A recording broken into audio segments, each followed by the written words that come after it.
Class 12 में मैं Sunil sir आपका बहुत बहुत स्वागत करता हूं। आज एक बार फिर हम लोग जो अभ्यास पढ़ रहे हैं 10.3 उसका वीडियो नंबर सेकेंड जा रहे हैं पढ़ने के लिए। हम लोगों ने वीडियो नंबर 1 में 7 क्वेश्चन को सॉल्व किया था। आज 8वां क्वेश्चन से हम लोग को सॉल्व करना है। देखिए, कहता है कि दो सदिशों वेक्टर ए और वेक्टर बी के परिमाण ज्ञात कीजिए। कह रहा है ना, दो सदिशों वेक्टर ए और वेक्टर बी का परिमाण ज्ञात कीजिए यदि इनके परिमाण समान है और इनके बीच का कोण 60 डिग्री हो तो तथा इनका गुणनफल 1/2 हो। तो बड़ा लाजवाब सवाल ये भी है, तो समझने का प्रयास करो।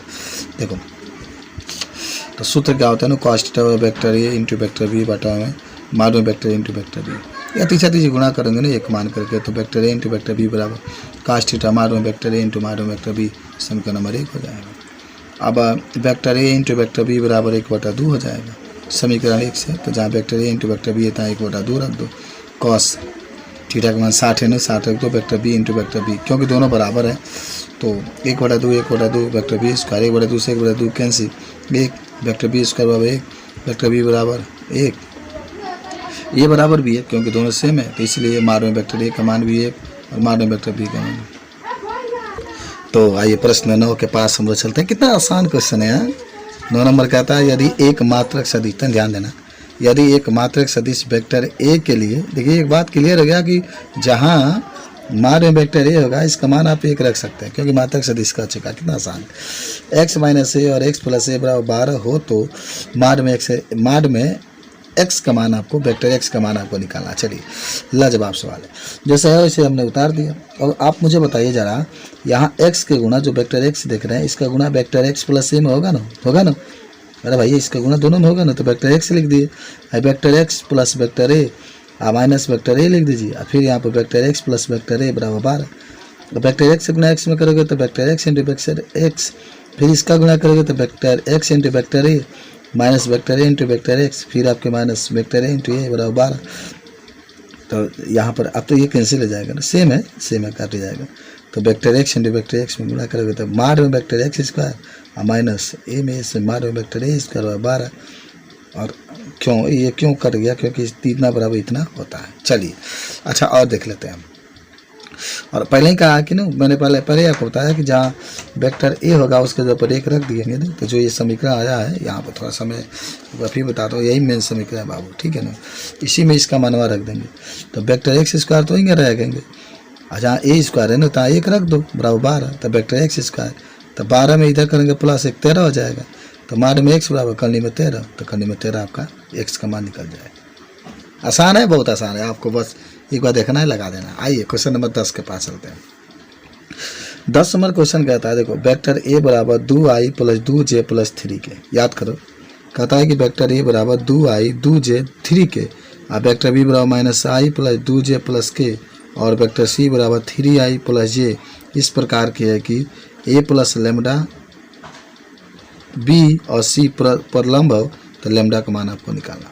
अच्छा, एक बात तो क्लियर कर रहे हैं ना, ए मालूम है, बी मालूम है, सी मालूम है, ठीक है। तो ए प्लस लेमडा बी सी पर क्या है, लंब। तो चलिए हल करते हैं इसको। चलो देखो बाबू, तो आपको एक चीज़ बताते हैं कि ए प्लस लेमडा बी का मान निकालते हैं। तो ए की जगह पर रख देते हैं ना, ए का मान पूरा रख दो, प्लस लेमडा बी का मान पूरा।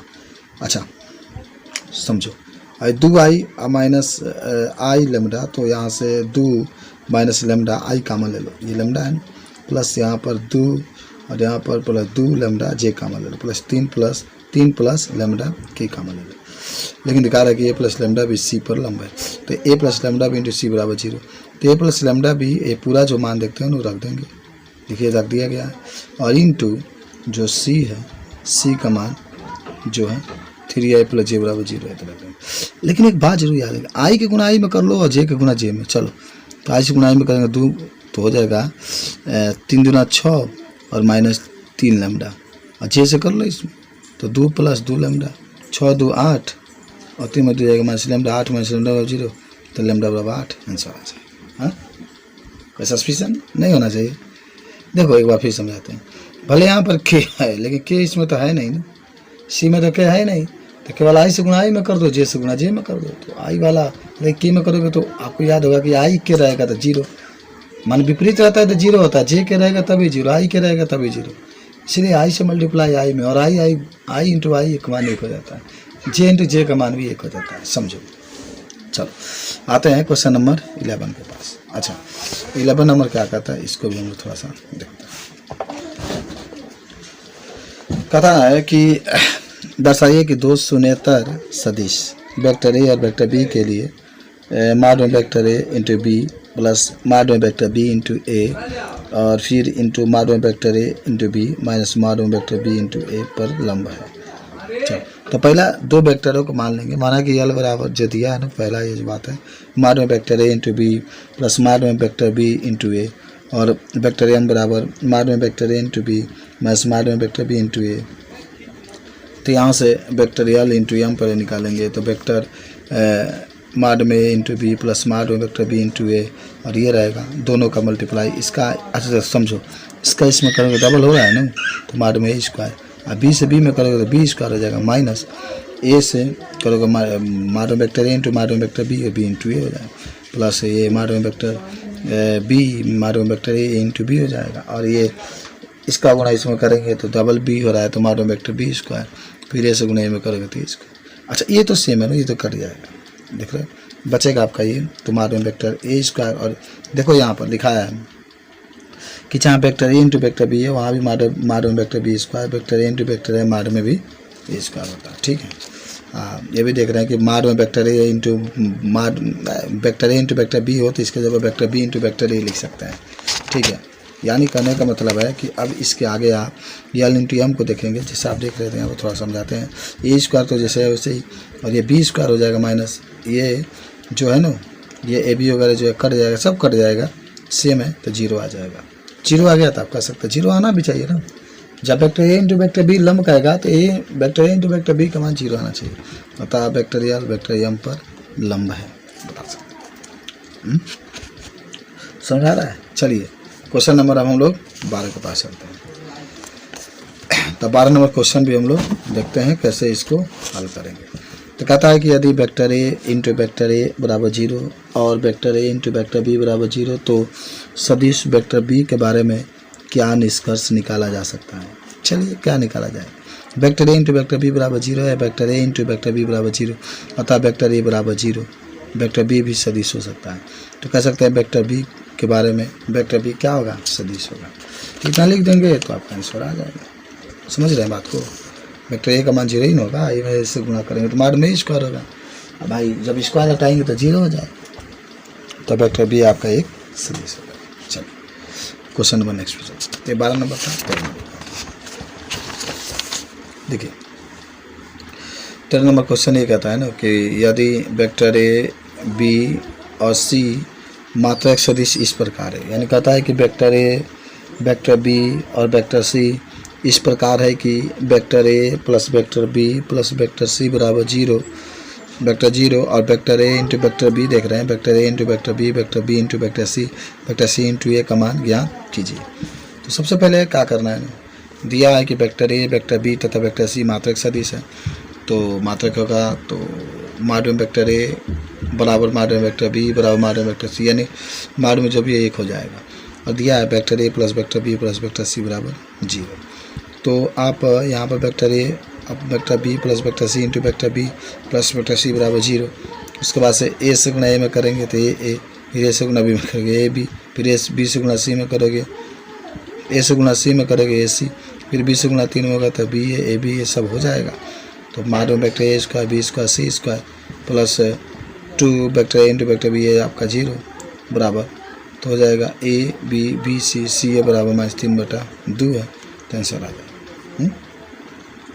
इसका एक होगा ना, 3 हो जाएगा, इसके बाद 1 रखेंगे 3, इधर करेंगे -3 और ये जो 2 है ना बटा में आ जाएगा। समझना, इसका मान दिया ना एक, देखो इसके जगह पर भी 1, इसके जगह पर भी 1, बी के जगह पर भी 1, सी के जगह पर भी 1, तो 1 रख देंगे यहाँ पर, इसके जगह पर जहाँ पर है ना 1 1 1 3 होगा, इन्हें करेंगे -3 है बटा में 2, तो ये निकल जाएगा। चलिए क्वेश्चन नंबर हम लोग आप 14 नंबर पर चलते हैं। सब क्वेश्चन है जितने आप देख रहे हैं ना सब आपको आना चाहिए।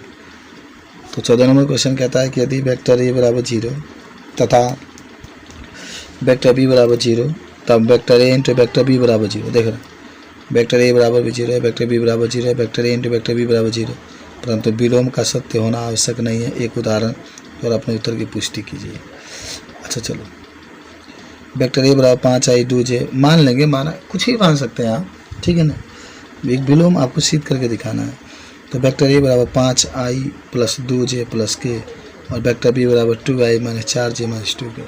तो माड में वेक्टर ए का मान निकालोगे, सब करने के अंदर 5 के स्क्वायर 25, 4 30 और माड में वेक्टर बी के निकालेंगे तो 2 दूना 4, 4 चौके 16, 4 करने में 24। लेकिन आप देख रहे हैं कि माड में वेक्टर ए का मान 0 नहीं आ रहा है और माड में एक जो नहीं, माड में वेक्टर बी का मान भी 0 नहीं आ रहा है। अतः वेक्टर इंटू वेक्टर बी का मान गुणा कर देंगे तो 0 आ जा रहा है। अतः vector A into vector B बराबर 0 आ जाएगा। आई से गुणा आई में, जे से गुणा जे में, के से गुणा के में, तो वेक्टर इंटू वेक्टर बी बराबर 0 का विलोम सत्य। समझ रहे हैं बात को? आपके सामने क्वेश्चन नंबर 15 के पास हम चलते हैं। तो 15 नंबर कहता है कि यदि किसी त्रिभुज ABC के शीर्ष ABC क्रमशः 1 2 3 -1 0 0 0 1 2 और तो कोण ABC ज्ञात कीजिए और कोण ABC सदिश BA और ABC के बीच का कोण है। चलिए, तो देख रहे हैं ना, कोण ABC आप देख रहे हैं, कोण जो ABC है वह सदिश वेक्टर B है और वेक्टर BC के बीच का कोण। देखिए हल करना है आपको। तो कॉस कोण ABC बराबर BA इंटू BC, माड में BA इंटू माड में BC। तो आप OA कहिए चाहे जो भी कहिए, OA का मान निकाल देंगे तो I plus 2j plus 3k, वो B का मान है माइनस I और उसी का मान है j प्लस 2k। तो पहले यहाँ से BA का मान निकाल देंगे। तो BA का मान ये वाला पहले होगा ना, OA माइनस OB, OA की जगह पर I plus 2j plus 3k और B की जगह पर माइनस I है, तो प्लस I, तो I 2i 2j 3k, BC का मान उसी में से OB घटा देंगे, I j plus 2k minus j, तो आ जाएगा I plus j plus 2k। अवकाश कोण ABC है तो 2i 2j 3k, अरे जो AB का मान हुआ है फिर BC का मान हुआ है उसको भर देंगे हम लोग। उसके बाद ऊपर I से गुणा I में 2 का गुणा I में होगा 2, फिर 2 से गुणा j में होगा तो फिर 2 हो जाएगा, फिर k से गुणा k में होगा तो 6 हो जाएगा। पूरा जोड़ेंगे 10 बटा कड़ी में 102। तो कोण जो निकल करके आएगा कोण ABC का मान का से तो जाए कास्पिन 10 बटा 102 आ जाएगा। आसान सा क्वेश्चन था, लेकिन थोड़ा बहुत दिक्कतें होती है, कोई बात नहीं है, लगा लेंगे। आइए क्वेश्चन नंबर 16 के पास हम लोग चलते हैं। दर्शाइए कि बिंदु 1 2 7 और 2 6 3 और C का मान 3 10 -1 संरेख है। देखिए 2 तरीके इसके हैं। संरेख के लिए जो नियम होता है ना, तीनों भुजा निकाल लेंगे, AB BC CA का मान निकालें। आज जो सबसे बड़ा भुजा का मान होगा, याद करो, जो सबसे बड़ा भुजा का मान होगा वह शेष 2 भुजाओं के योग के क्या होता है, बराबर होता है। समझ गया? सबसे बड़ा जो भुजा का मान होगा वह शेष 2 भुजाओं के योग के बराबर होगा। चलो, तो पहले AB है ना, तो AB का मान निकालेंगे 2 - 1 कैसे, IX1 होगा X2, IX1 होगा Y1 होगा Z1, X2 Y2 Z2, X2 में से X1, Y2 में से Y1, Y3 Z2 में से Z1। तब जाकर देखिए जब आप 2 में से 1 घटाएंगे केवल एक I हो जाएगा, 6 में 2 जाएगा 4j और 7 में से 3 जाएगा तो -4k हो जाएगा। उसी तरह से आपका BC का निकाल देंगे तो OB में से नहीं OC में से OB घटा देंगे तो OB होगा X2 - X1 plus Y2 - Y1 j plus Z2 - Z1k। तो इतना आ जाएगा I plus 4j minus 4k आ जाएगा।